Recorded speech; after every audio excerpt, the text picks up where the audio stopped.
Never have I been so excited to get a whiff of sweaty jock straps. It's Football Friday. Sponsored by Tansky Sawmill Toyota. Yay, football, the fan. It's time to add some spice to your nooner. Nooner, funny.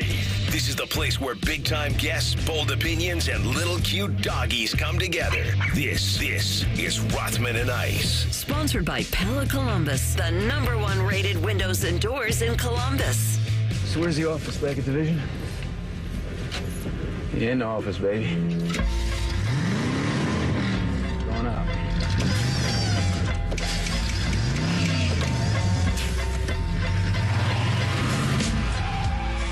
All right, it doesn't get any better than that going into this game. Rothman and Ice.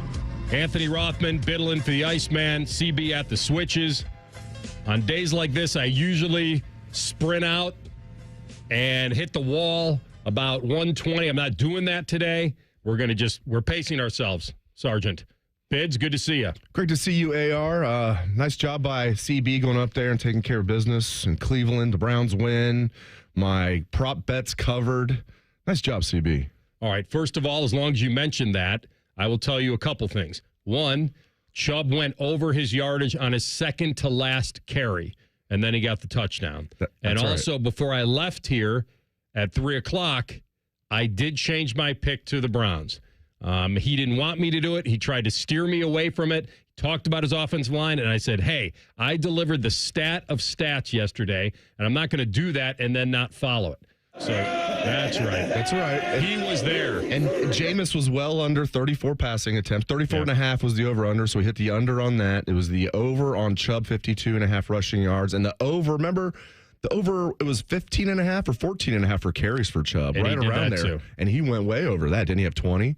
So he had 20 carries. 3 for 3 in prop bets. But no, I missed one. Was there seeing it. I missed one. The long shot one, which was Jerome Ford over 31 and a half combined rushing and receiving. Which early on looked pretty good. He had like a decent run there. He had one really catch. So he had 8 yards receiving and 19 rushing for a robust 27. So that doesn't get it done. So we didn't get all that done, but the Browns get the win. We'll talk about it because they're talking about it like they won the Super Bowl. And so, but it was a massive win, and we'll get to everything about that at 1 o'clock today. Guest picker, I think, for game day is Justin Fields.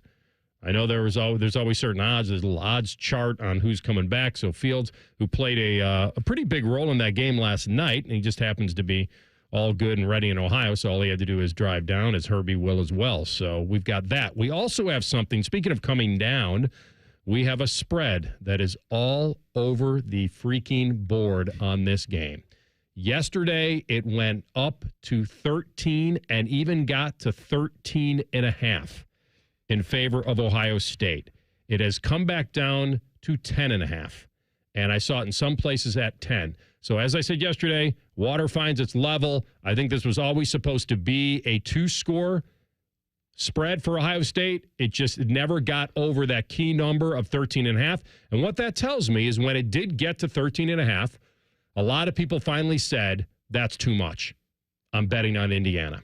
And it brought the spread back down, and now we're at 10.5. They wanted money to come in on Ohio State, and they couldn't get it at 13.5, so now they're trying to split it up at 10.5. Will it kick at 10.5? I could see it ticking up. I doubt it's going to tick down anymore. It might tick up. We'll see what the sharps do. It's going to be very interesting to see where the late money comes in. That's always the best indicators we know. Like, yeah, the line can move early, but that could be the sharps trying to move it so they can come in, with more money late in the week. So we'll see how it moves. My guess is it'll kick off at 11.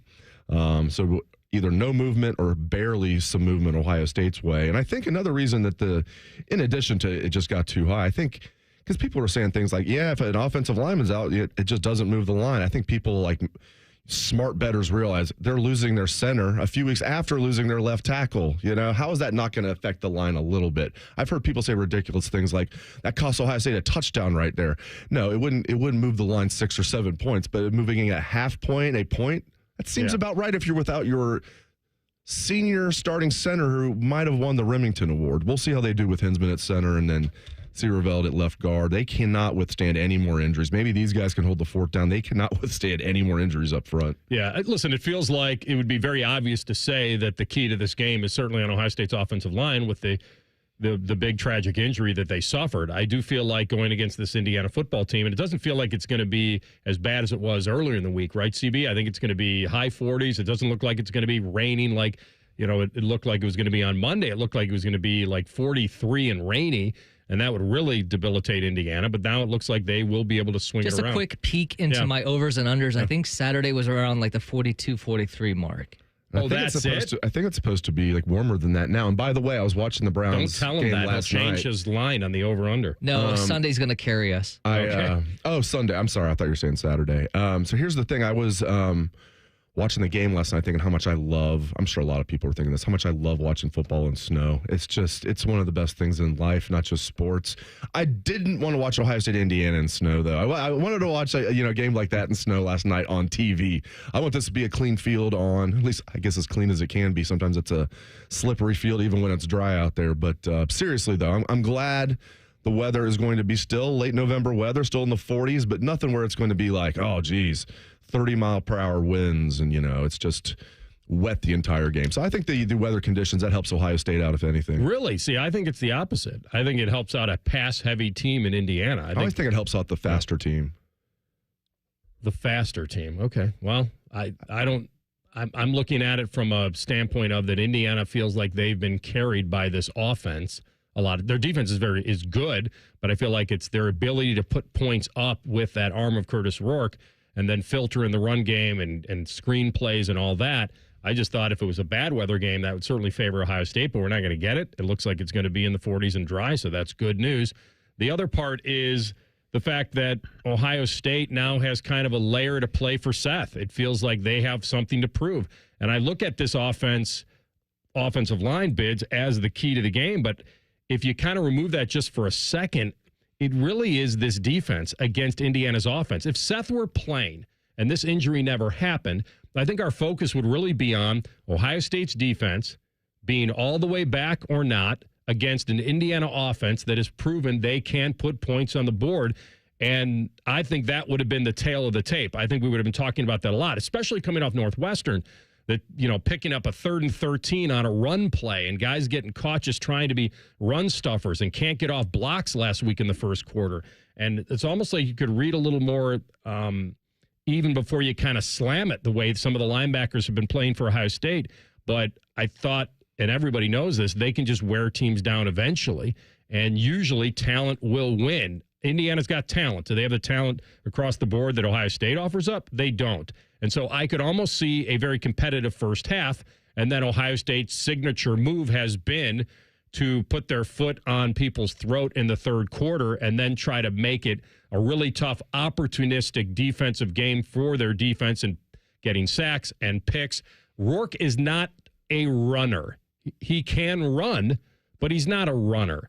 And so this is the kind of game to see, in my mind, it's the kind of game to see Ohio State's defensive line and their schemes and their blitzes and timing those up against Rourke that I think is going to change the game one way or the other.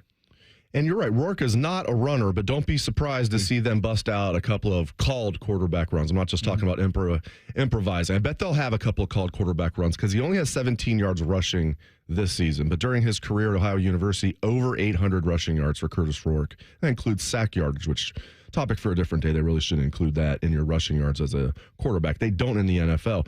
But it's interesting. This is going to be either the second or third best quarterback Ohio State's faced all year. I'll go with second. Drew Aller gets a lot of publicity, and he's having a good year. He's got the prototypical size. I think Rourke's actually a better college quarterback, at least right now. He's 3 years older than Aller.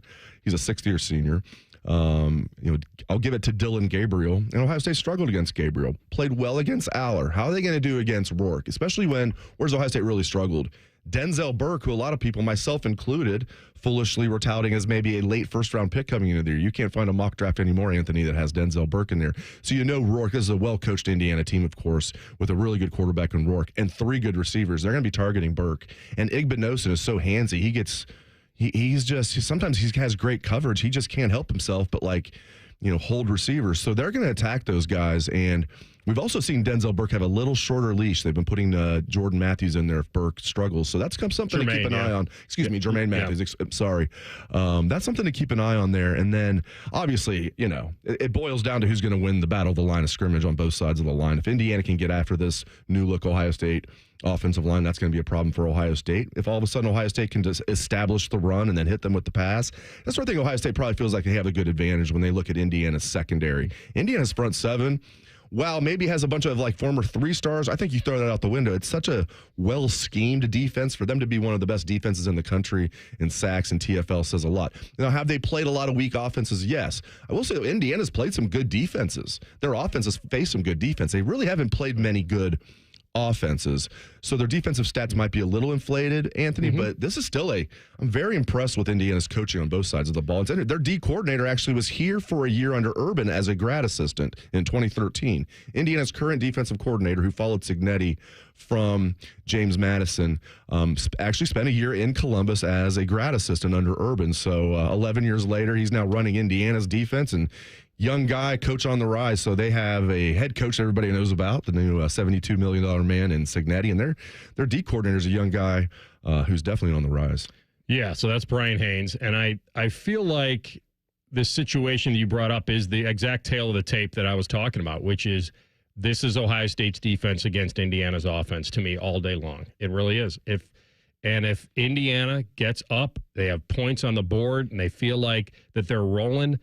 When you brought up the quarterbacks, I thought that was really interesting because I looked at the game that Aller played against them was a really good game. And where did he hurt them early? With his legs. Where did Lausch hurt them early last week? With his legs. Even the Marshall quarterback, remember? And that guy's not even a good runner because they just busted it out. Yeah. They made Lausch look like a pro early in that game. He did. He played well. And a lot of that was the fact that, and I'm going to be completely honest, Ohio State's defensive line got mauled in the first quarter last week against Northwestern. There's no way around it. They did. Now, they made adjustments. They got physically better. They wound up wearing them down.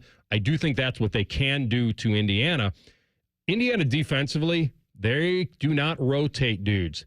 They could get really spent on Saturday. If this is a physical game and a tough game and it's tempo game, this is not where Indiana wants to be defensively, because if they don't get off the field, if they allow Ohio State to move the chains, I know they can be a bend but don't break, and that might keep them in the game, but they will probably get worn down defensively because they just don't rotate. They don't have the depth. And you saw that a little bit 2 weeks ago when they played Michigan. Or maybe you saw it a lot. They did. They looked worn down in the second half. And they were also really in a dogfight for the first time. I know they had a pull away from Northwestern, but still they win that game by 17. I mean, you're even though Michigan's down this year, you're Indiana. I mean, you got to win that game, right? I mean, Michigan's down, you get up 17-3. All of a sudden, you're in a dogfight in the second half, and you have not been in a dogfight all year. It's interesting. If Ohio State can put them down early, that is going to, it could snowball a little bit. The other half of that is if Indiana all of a sudden is in this game in the fourth quarter, they're going to have tremendous amount of confidence. They got to feel like they're playing with house money, that they're hearing people not giving them a chance. They're hearing things like Joey Galloway saying they should bench Rourke to preserve him because they're not going to win. Just make sure he doesn't get hurt. They're hearing all of this stuff, and they're a really good team. So, man, this is exciting. We're having a top 5 matchup we never expected. Indiana, the story of college football against the Buckeyes here in Columbus. Man, I can't wait. And we're like 24 hours away from kickoff right now. The beauty of it is that we just don't know, and that's the mystery of it, and that's why it is so cool. These aren't the same Indiana players. They haven't been in Bloomington for 4 years, a lot of them. Cignetti's a brand new coach. This is